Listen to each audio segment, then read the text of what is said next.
Yo, Lazy Joe, back with some new food talk. So when you talk about kimbap or gimbap, whichever version you prefer to pronounce, basically you are to know that it's basically rice, cooked rice with sesame oil and wrapped in a dry seaweed. Okay, the Japanese version I already put it in another video that's called norimaki, which is a rice plus vinegar, all right, in a rolled seaweed again. Okay, but the thing about gimbap is that it's a bit leaning a bit more to the sweet side and usually have multiple cooked ingredients versus the seafood raw leaning Japanese style of it of the thing. So I just want to talk a bit about gimbap variants. Okay, pardon my Korean pronunciation, I apologize, thousand apologies and one apologies. Okay, there's a version called yache gimbap, which is just vegetables, so vegetarian people they'll dig that. Okay, and then they got the nalchial gimbap, which is made with fish eggs.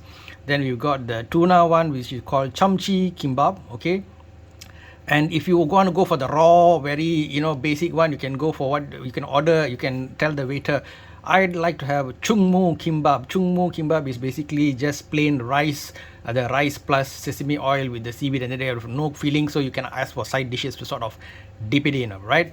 And then you want a bit of a westernized version, you can go for the chiju kimbap, which is basically having cheese inside. And for the meat lovers out there, you can go for sogogi kimbap, which is made of beef.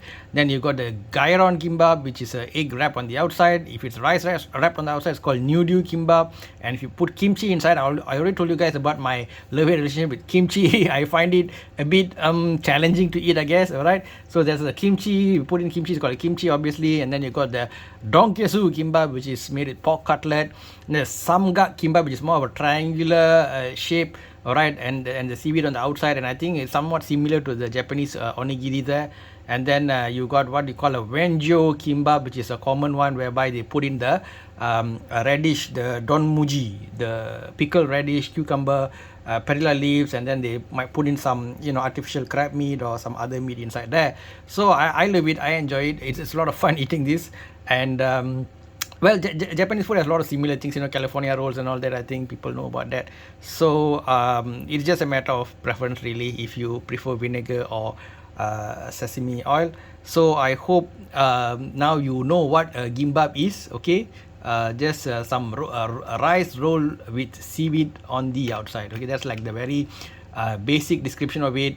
Fillings are it's personal preference. You can go for spicy squid, pork cutlet. Okay, you can put some egg inside there, and if you want to be vegan, you can put all the just vegetables alone and like be done with it. So yep, that's what gimbap is. A great snack, and it's a go anywhere kind of food, right? Go anywhere kind of a meal. Okay, guys, that's it. My brief what do you call it, description of this food. But if you want to go all literary on it, so basically the gim portion is apparently reflects a dried sheet of seaweed. That's the meaning of the word gim. Okay, what is bap? I haven't really got into that. I guess rice. Would it be rice? Anybody? So yeah, bap is kind of rice, cooked rice. So gimbap is basically what it says, right? Seaweed plus cooked rice.